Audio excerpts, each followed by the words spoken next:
Yun, yung ibang tao minamaliit yung ganitong trabaho. Pero di nila alam ngayon yung panahon ngayon. Malaking arawan na ngayon, tapos complete benepisyo pa. Yun. Kaya hindi na masasabing ipitsuging trabaho na to. Lalo sa Maynila, yung arawan nila doon 600 plus na, tapos complete benepisyo pa. Tapos yung iba pa, katulad sa amin, may libre kaming medical, di ba?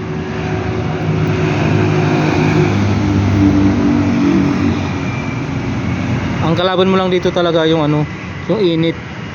Tapos yung kalaban sa yung ibang trabaho naman, siyempre naka-aircon sila. Pero yung sahod namin pare-parehas lang, nakalamang lang sila ng aircon, di ba?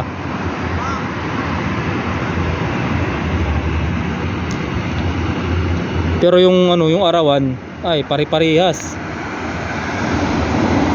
Ako nasa Cavite ako ngayon eh. Cavite ako nagtatrabaho.